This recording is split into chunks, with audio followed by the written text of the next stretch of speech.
Welcome to Conversations with Aunt Elizabeth, the podcast inspired by my book, I'm a Registered Dietitian, Now What?, where I have the absolute joy to sit back, relax, and have a conversation about nutrition with a variety of people who share their personal story of passion and purpose, especially registered dietitians. Today's conversation is with Bonnie Giller, a registered dietitian, entrepreneur, author, and speaker who believes in smart eating for a healthy life and body you love. Bonnie and I were connected through one of my past guests, Krista Utalowski, who is episode 68, on the new release of Bonnie's latest book, Enjoying Food Peace, which has amazing recipes for intuitive eating wisdom to nourish your body and your mind. During our conversation, you can hear the passion Bonnie has for being a registered dietitian, helping others along their health journeys, and creating resources to help clients as well as other registered dietitians. Please enjoy my conversation with Bonnie. I know Krista introduced us, which I think is wonderful. I love Krista, and obviously you're working with her, so that's great. Right. But I'm excited. We've never encountered each other in any other way, so this is all new to me, and you're all new to me. So I'm excited to learn more about you today. So let's go back and start a little bit earliest of your career. When did you kind of think about being a dietitian, and when did that kind of get on your radar? So it's really interesting. I never really thought about being a dietitian, but I was in college, and it was probably, let's say, my second semester. I'm talking a lot of years ago, by the way. So I'm in business and private practice now, 32 plus years. As crazy as that sounds to me. Yeah. So back when I was in college, we didn't, register for classes on the computer or anything like that, right? It was all open this big book and just look at the listing of classes and, manually try to fill your schedule. So one, I think it must have been my second semester or third semester, I forget, but I had an opening in my class schedule. And I was like, oh, what am I going to put in there? And I was like, you know what? I can't keep looking. I'm opening the book. I'm just going to twirl my finger in the air, close my eyes, and wherever my finger lands, bam, that's what I'm going to take. And I did that. And I landed on a class in what was called at the time home economics department. And it was more like an industrialized food service type class.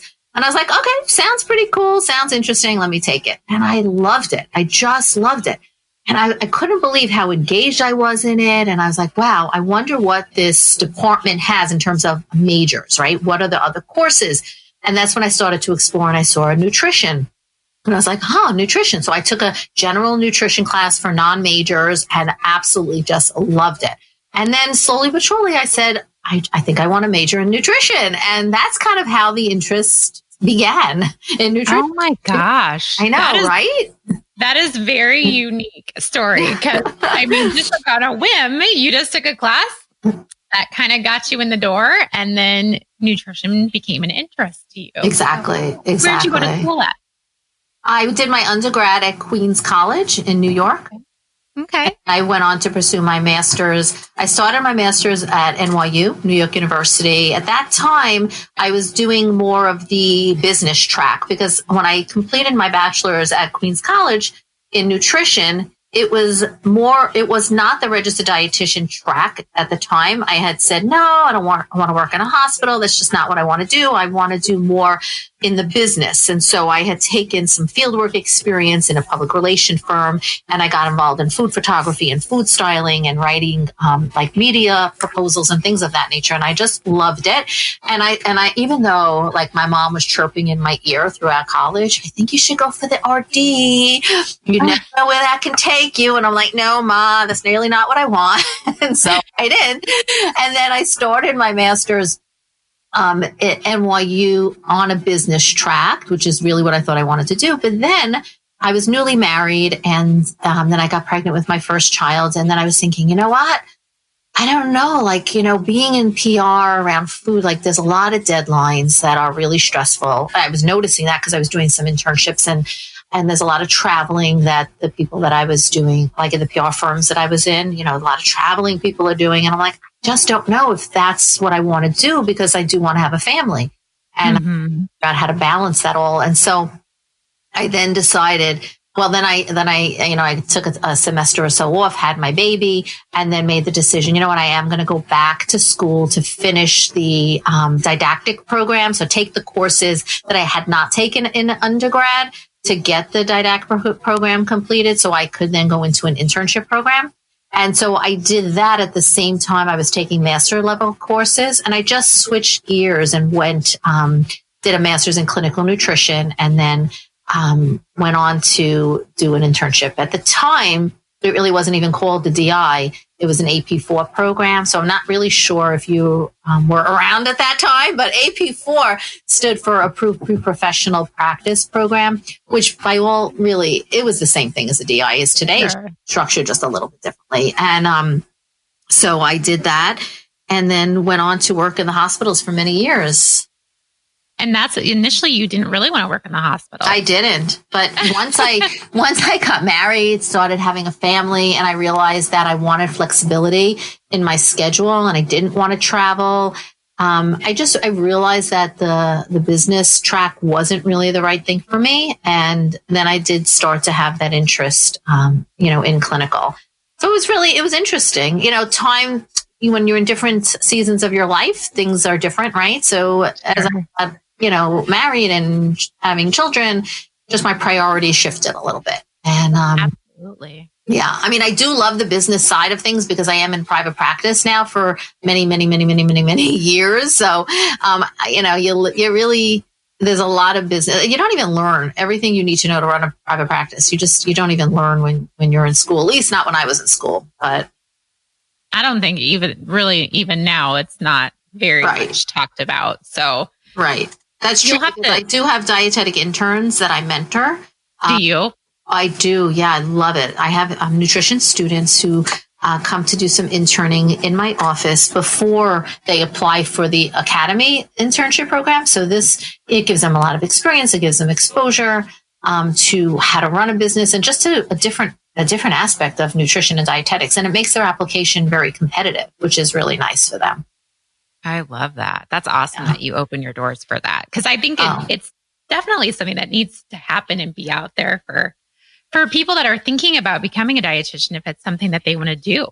Right. Oh, 100%. I love it. So every year I'm like looking for new interns. And so some of my friends say, Bonnie, why don't you just hire a little old lady who could sit behind the desk and, she's retired from her whatever job and she just wants to help you. And I'm like, I don't want that.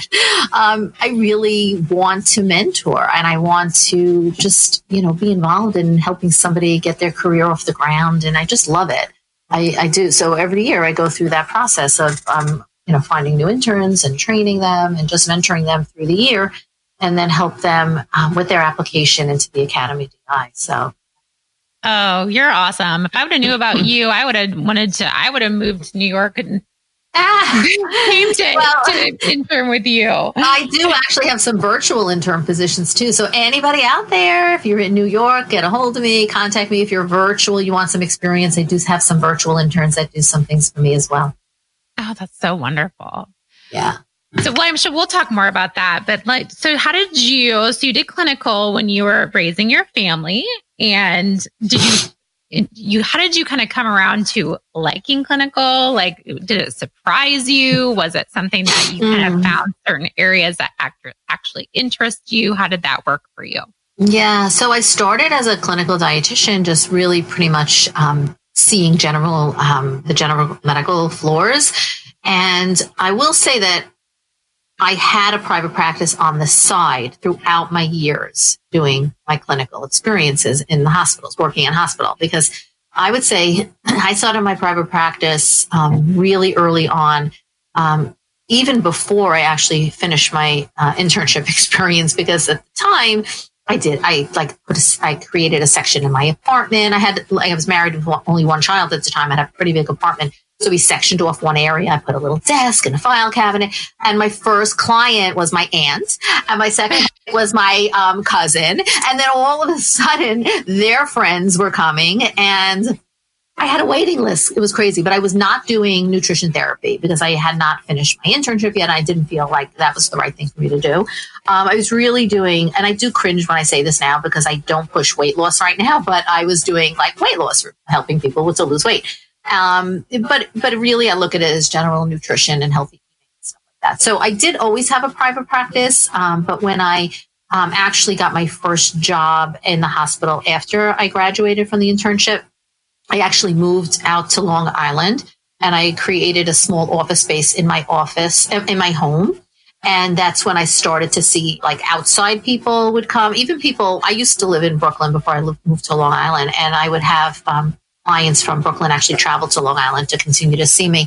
And slowly my practice started building, and I was doing it in the evening. So I'd come home from the hospital, I'd have dinner, I'd see my kids, and then I would just go right into the office and work till very, very late. I mean, when I was younger, I was able to do that. Not so much now. I don't even want to do that now. And I would also work on Sundays. So, you know, when you're younger and you're starting out, you do what you got to do, right? And I really did. And I moved pretty quickly from clinical dietitian to assistant nutrition, clinical nutrition manager, and then into the chief dietitian or clinical nutrition manager role for a very long time at Jamaica Hospital, which is a major large teaching facility in New York. And I was, again, running the nutrition department, the clinical department, and then doing my practice on the side for many, many years. And when I had my third child, I said, okay, enough. I said, I need to strike a better balance here. And I was never giving up my practice. So I decided to leave my clinical manager position. But at the time, I wasn't working for the hospital. I was working for a contract management company. I'm not sure if you're familiar with Sodexo. Yeah. Yes. So I started with Sodexo when they were Marriott, and then they merged with Sodexo to become Sodexo Marriott, and then they eventually dropped the Marriott, and then they were Sodexo. So that's who I was working with, which is really a very big plus, because when I left the the manager role, I wasn't like, okay, I'm just on my own. But Sodexo said to me, listen, don't leave the company. We have a part-time position available for you if you choose to interview for it. And I'm like, well, what would that be? And it was being the dietetic internship director, because Sodexo has an internship program. So being the director for the internship for the New York metro area. And I was like, okay, what's involved? I went for the interview. There were several candidates, but I was luckily the one to receive the position. I was really excited about it. And that was supposed to be a part-time job. So what I ended up doing is working the internship director position, quote unquote part-time. I'll tell you why I say quote unquote in a minute, but part-time. And then I had my office in Long Island, but I decided, why? Because I just like to always pile my plate really high. I decided to open an office back in Brooklyn, because I did have clients from Brooklyn from years prior and say, when are you coming back to Brooklyn? So I said, okay. And so I rented space in a doctor's office.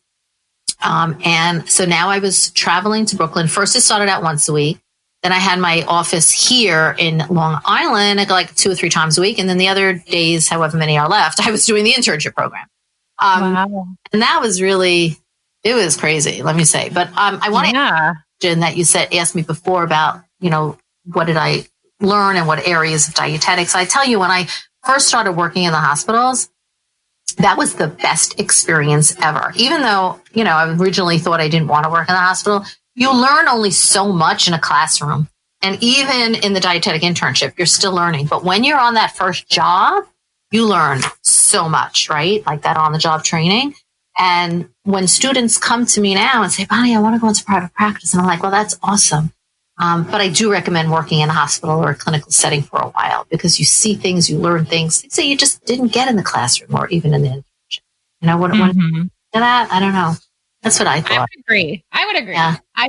There's so many things that you would have never known about, even if you read it in a textbook. Unless you experienced it, it wouldn't have sunk in, I don't think. Totally. Right. So I'm so glad that I did that clinical experience, and, you know, both as a dietitian managing the floors as well as the manager role, because I really learned a great deal, which really helped me in my private practice. And so then it was I was doing like all 3 things for a long time, but the dietetic internship position really was not part-time. It really was a full-time thing, and it got bigger and it grew, and it was great. Like I said, I love probably where my love for mentoring students comes from, because I just love my interns. Really, it was great. But there was like a point in my life when I was like, all right, I really need to make a decision, because I think by then I probably had a fourth child. And I was like, my housekeeper is really raising my children. And I'm like, because I was out of the house quite a bit. And and then truthfully, what really made me kind of pull the plug on the internship job is because I had a close friend who passed away from pancreatic cancer. And she was sick for a while, but it was still really quick. And she left 4 children behind, and she was young. And it hit me like a ton of bricks. I remember that night going to sleep, and I said to my husband, I just don't know. I think I'm finally going to leave the internship. I was toying with it for a little while, but that was the final straw. I was like, what am I doing? I need to be a mom to my kids. And so I ended up leaving the internship position. But really, that was so hard because I had such great relationships with, the company, and then all of the staff and the nutrition team at every hospital that I had interns. And really, I have to say, I still keep in touch with so many of them today, which is really nice. But then I juggled my 2 locations, my 2 offices, the one in Brooklyn and the one here in Long Island. And then eventually I really just gave up Brooklyn because my practice was building. And again, I didn't want to travel anymore. So I gave up the Brooklyn office, and I just work out of Long Island now. But I also have an online practice. So I have offline where people come into the office who are local, and then I have the online practice. So I see people from all across the country and other countries, actually. That's wonderful. So do you feel like most of your patients, is it pretty balanced, or most of your patients online, or are they in person for you? Oh, that's such a really great question. I will say that it shifts depending on the season, and I'm not sure why necessarily, but it does shift. And I think it also is definitely based on how much, I want to say work, but how much effort I put into the online business. Because when I first started my online business, I was doing lots of live launches and lots of webinars and all of those things. And that's when I was definitely getting more clientele from the online, because I wasn't focusing as much as marketing offline, but it got interesting. I'm not a big lover of doing these launches online. I find them to be very stressful. Yeah. So I did try to pull back a little bit on that. And then I started in this last year, starting in January, I started doing some more local marketing to physicians, because I have a lot of great relationships with doctors in the area. And so I've just done some more marketing to them. And then I started to see a greater increase in referrals. So right now, currently, I would say I have a larger percentage of my patients and clients are offline. But I certainly have a nice amount online that are sticking with me. I have different programs and a membership program. So we're constantly doing this online as well. Do you have a preference on how you like to see your clients? Another great question. So I really do love both. So I don't have a preference. I think the best for me is when I have a day where I have a mix of both. Like, it does get really tiring when I have in the office back to back to back to back to back. And then I have being in the waiting room, and that gives me a lot of anxiety. Like, I don't like waiting. And so when I have like an in-person, and then my next session might be on a Zoom call, and then it's an in-person and then a Zoom, or it doesn't always work like that. But if I have a mix, which is really what most of my days are like, actually, now that you asked me the question and I'm stopping to think about it, I love those days the most. Actually, I do. When I have a good variety, kind of mix it up. Yeah, absolutely. And then in between all of that, I'll do some Facebook Lives. I'm currently teaching. I have my membership program. It's called Intuitive Eating Mastery Circle. And it's a membership program of clients who've worked with me through my intuitive eating program, or they've gone through a group program that I had done, or whatever. They just need support and practice with intuitive eating. So I have this membership program, and I'm constantly creating new trainings for them and coming in and doing Facebook Lives. And I'm right now running a body image healing live course with them.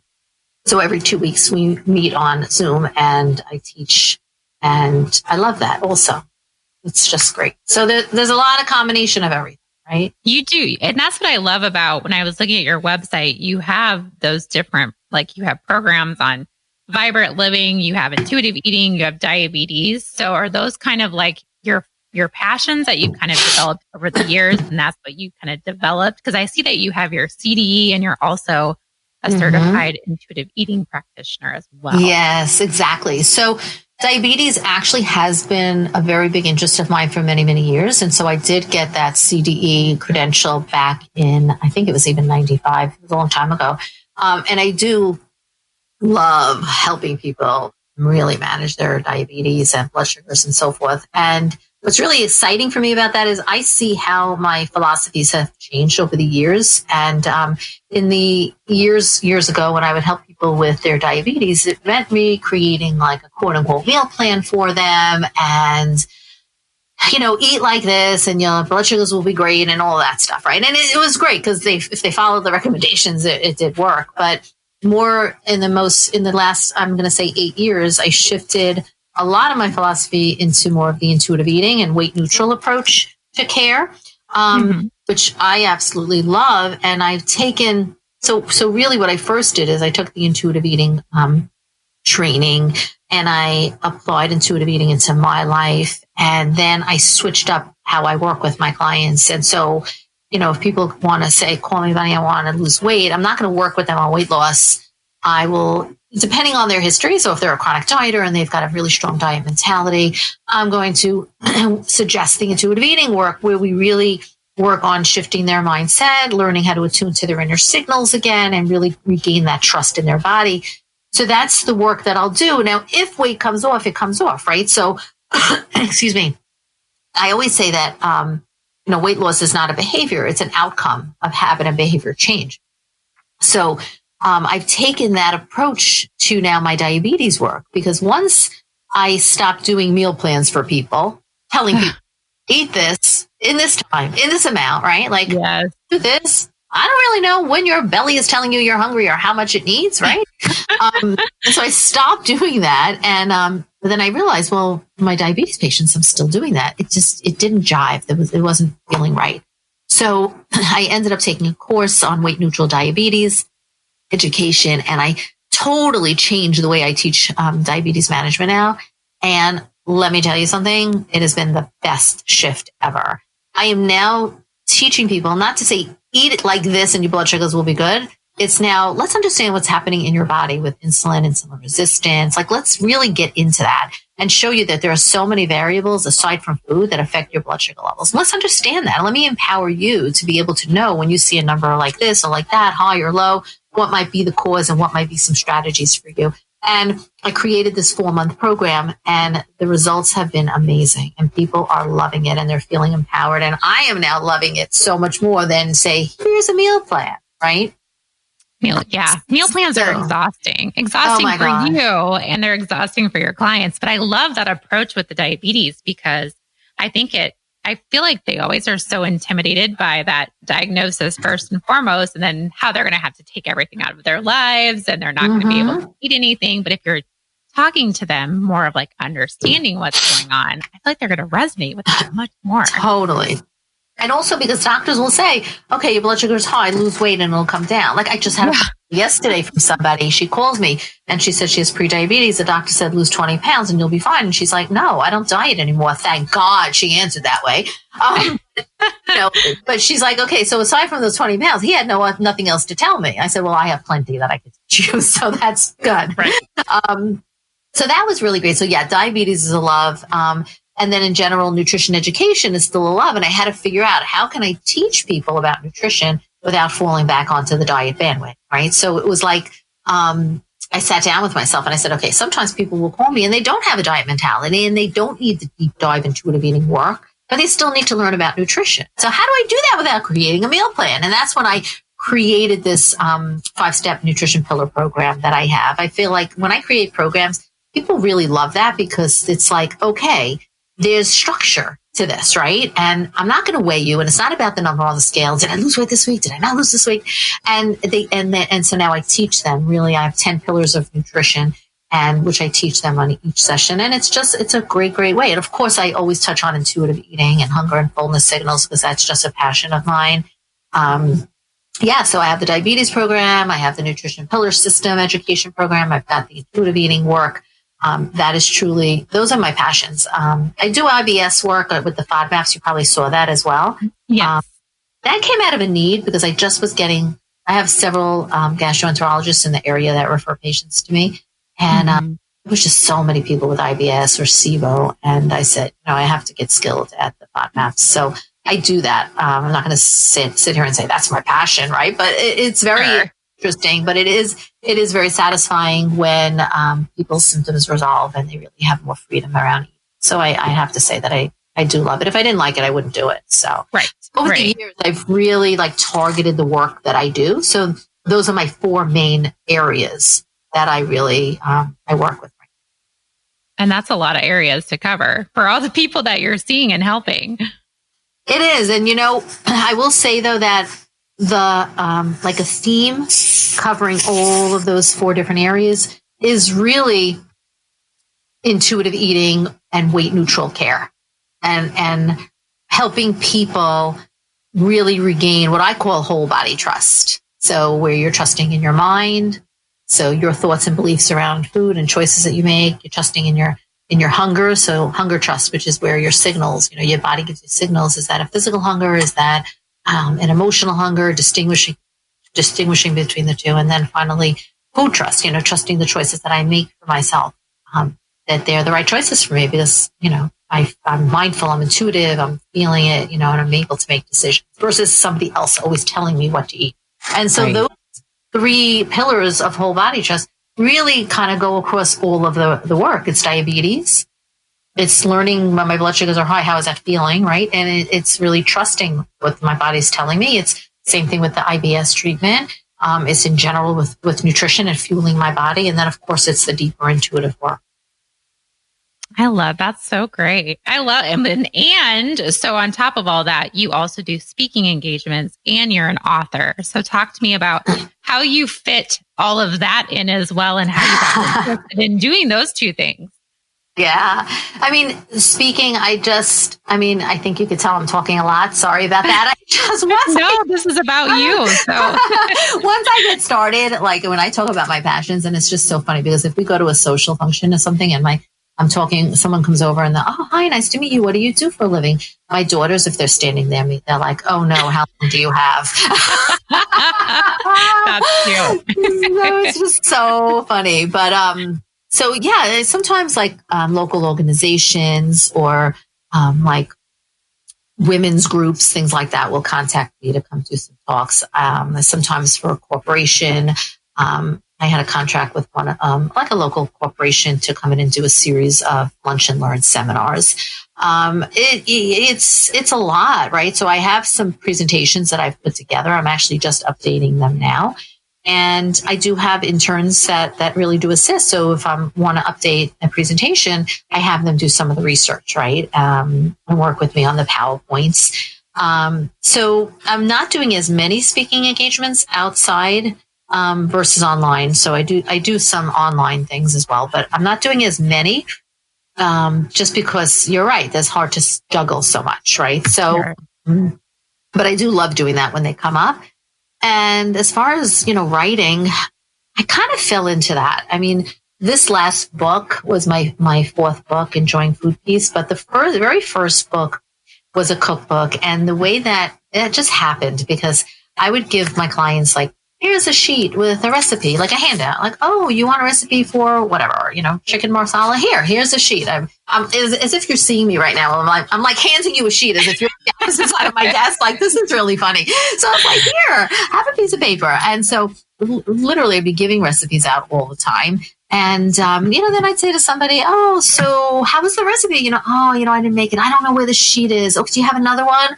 And I'd have this big file folder with all these recipes. And I'm like, you know what? Enough is enough. I'm going to put this all into a book. And if they want, they can buy the book because, how it works. When somebody pays for something, then they value that a whole lot more than when something's free.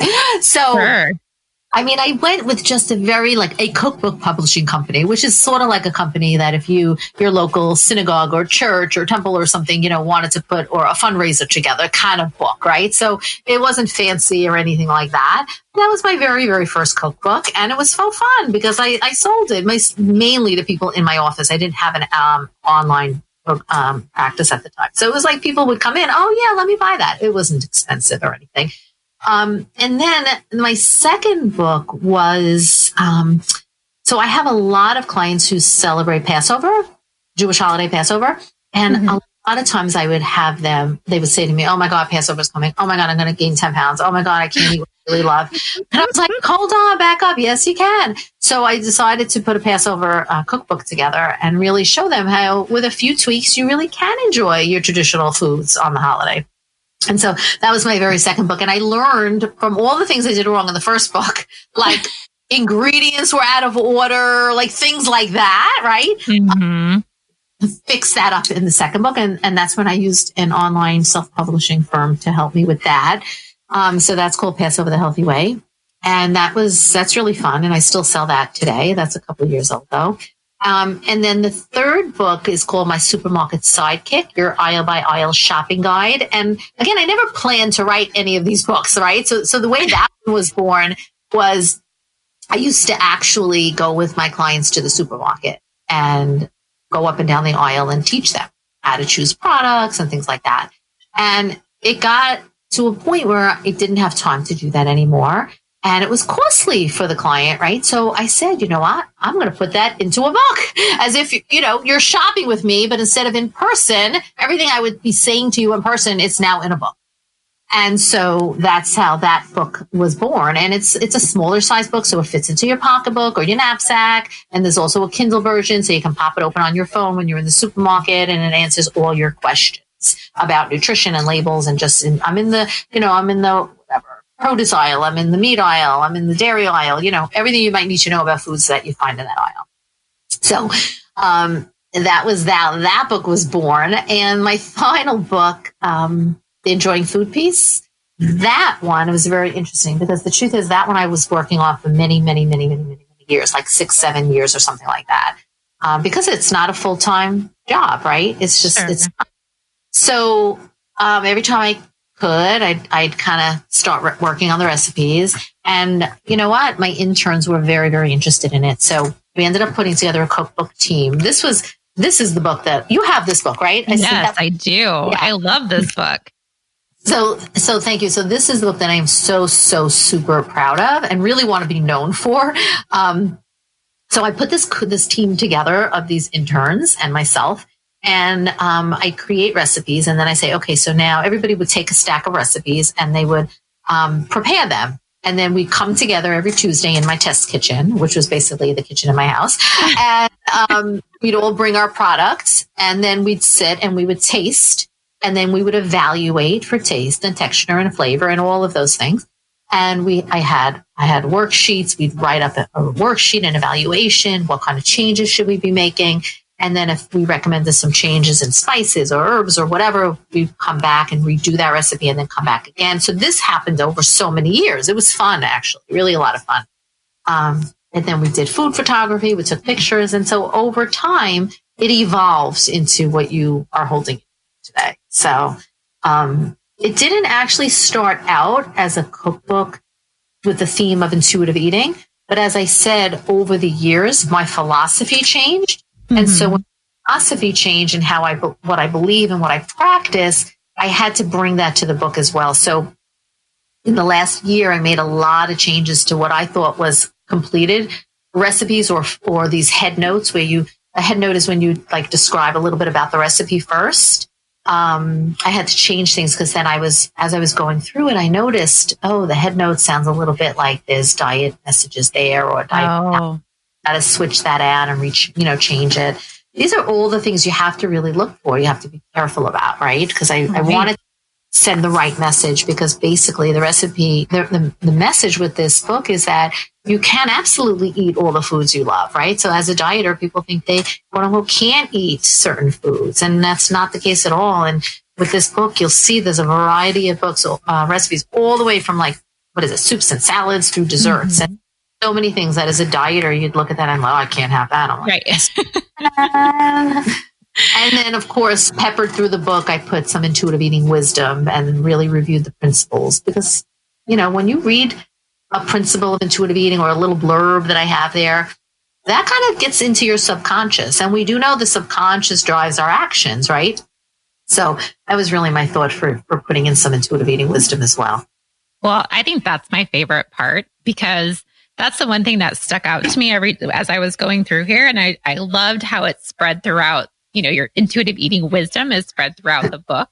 And it makes the reader want to keep going and see what recipes are next and see what tidbits are next. So I loved that you spread it out throughout all the different chapters of all the different recipes that you have in there. Thank you. Yeah. I'm so proud of it. So proud of it. Thank you. You should be. Well, and I think your recipes are they're so approachable and they're very realistic for the at-home cook that is, not going to shop for all the crazy fancy ingredients. So I think I'm really glad you said that because I am a busy lady and I don't have time. What is this ingredient? I don't even know how to pronounce it. And where am I going to find it? Right. I'm really about easy.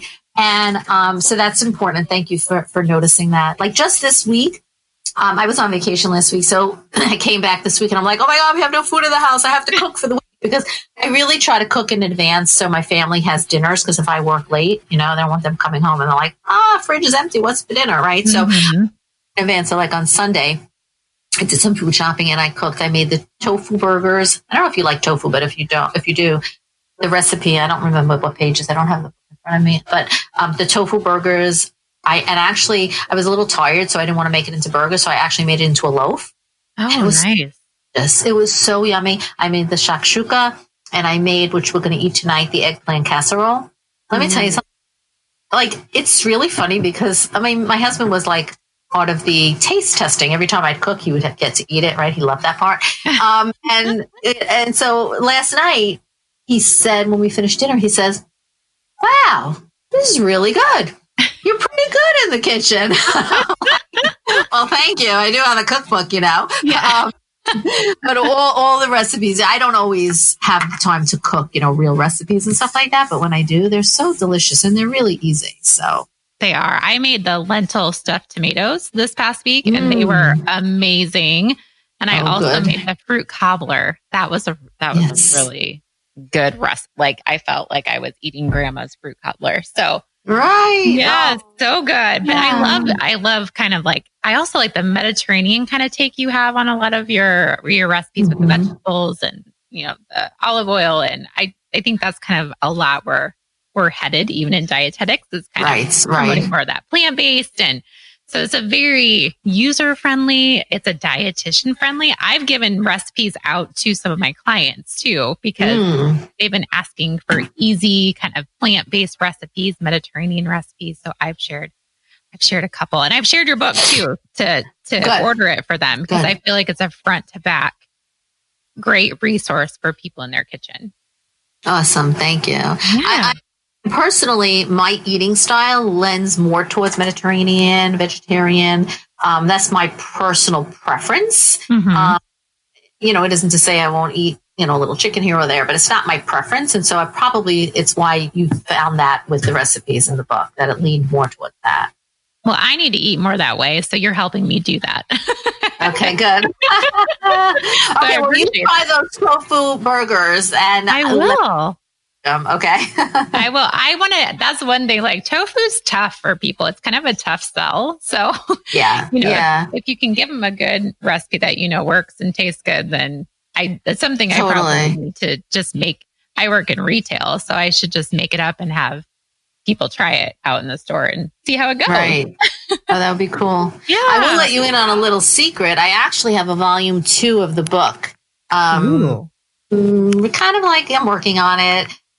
I had so many wonderful recipes that when I started to put everything in one book, it was just too big a book and it just didn't feel right. So I decided to put it into 2 volumes. So what you have there is volume 1 and volume 2. I took a little bit of a break because, doing the book is a lot. And then launching the book was pretty exhausting. So I decided to take a couple months off. So maybe after the summer, I'm going to start doing some final edits to volume 2 and then see where that takes me. So, yeah. Wow.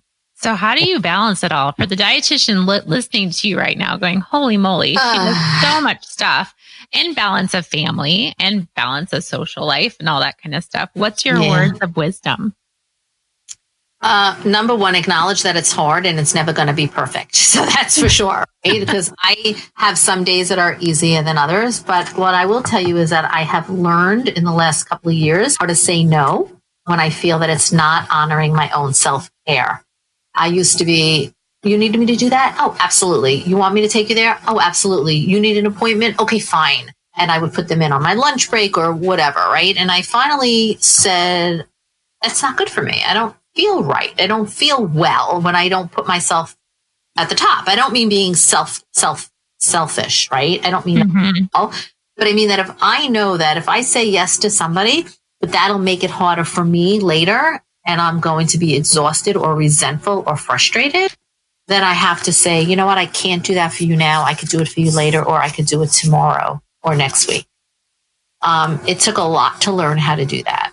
And I can't say that it's always something that I'm able to do, but when I can, I do. So I think that's really important. I also take the time every single day to move my body and exercise, because it's really, for me, definitely releases stress. It just keeps my head clear, and I just feel so much better. So when I don't get to move my body in the morning, I find that my day drags a whole lot more. And what's interesting is that I've done that for a lot of years, and my kids started to really learn, oh, okay, mommy's exercising now, and then we'll go to the park or, whatever. They just know that that's my time. And I think that's important, because here's the thing, like when you take care of yourself and really learn how to do that balance, you're better for the people who rely on you, right? You're working more of a place of abundance. I will say that sometimes work does it always gets really busy. And so sometimes I am tired, I'm exhausted, and I need sometimes my husband to remind me to say, it's time for you to stop working, So, yeah, there's no perfection in it, that's for sure. Is it hard for you to take time off? When you say time off, do you mean like during the work week, or just to say, hey, I'm going on vacation?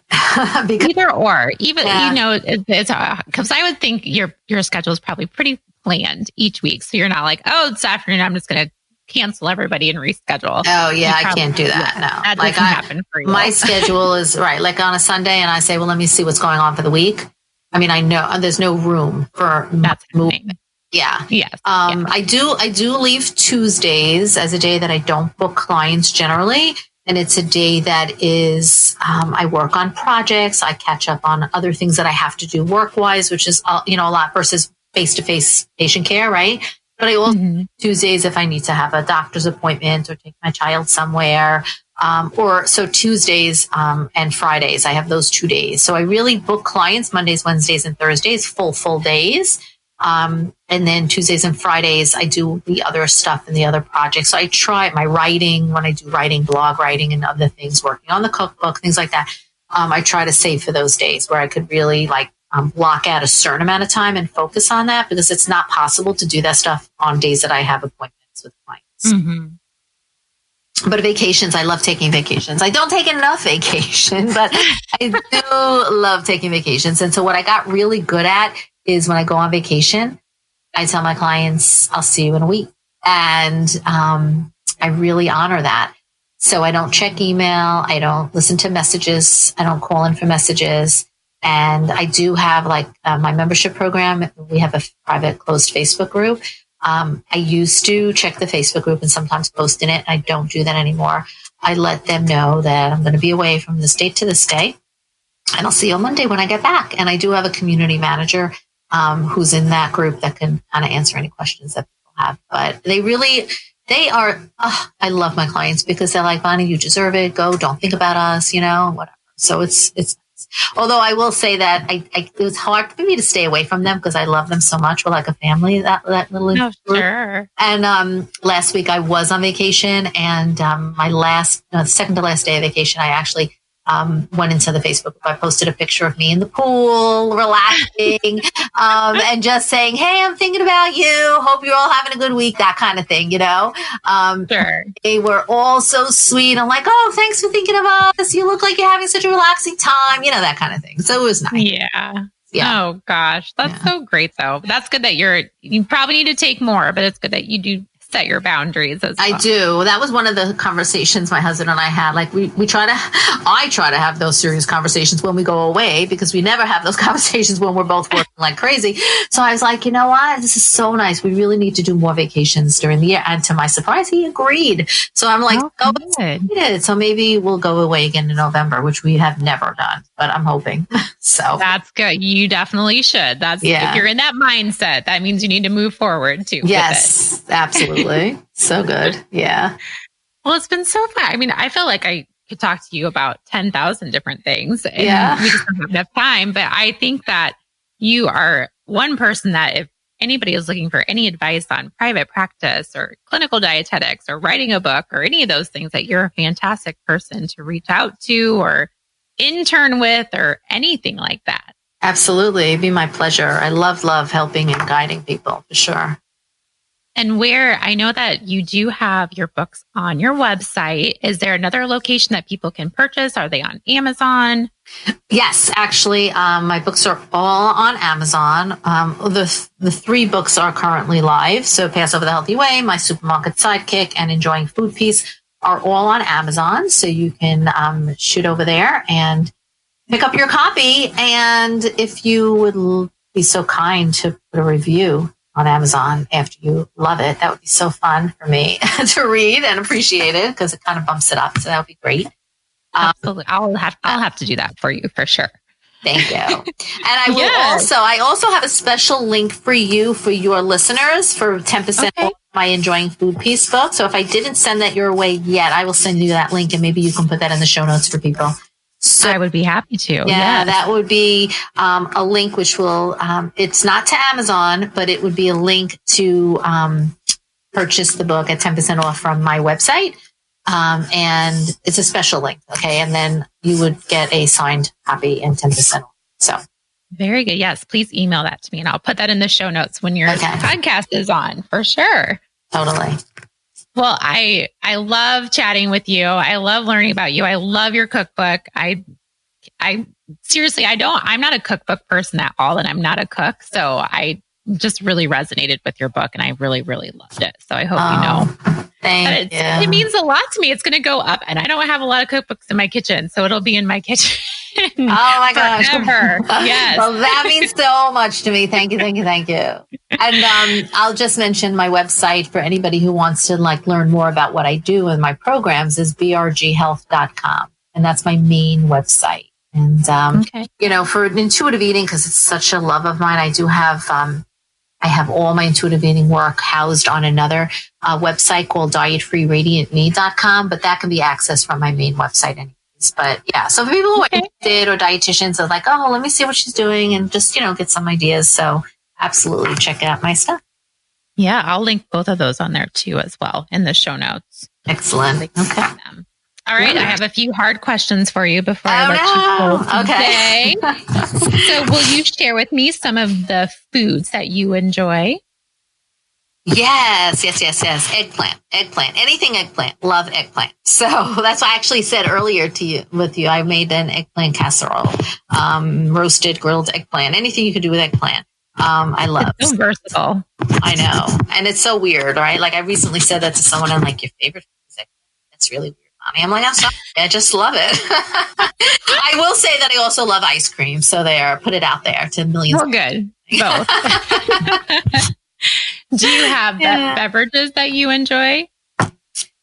So really the only beverages I drink water, of course, but I really do enjoy coffee. So my morning coffee, I will not do without. I can, but I won't. So it's probably hard to get through your day without a little coffee. Yeah, I do. I love my coffee, my Keurig machine. So that's my Keurig machine. So I just found a really new flavor called marshmallow mocha or mocha marshmallow. I forget. But I'm really loving that.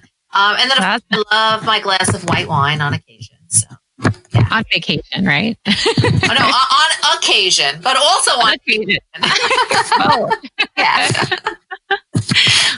Do you have a favorite color or colors? I love purple. For some reason, I'm drawn to purple, lavender colors. I feel like they put me at ease. They relax me. So I love purple. And as I'm saying that, I'm realizing now it didn't even occur to me that my father's favorite color is purple too. And you wouldn't think that for a guy, but I just thought of that now. Gotta tell him. Interesting. Yeah, that's so funny. Do you have a favorite scent or smell?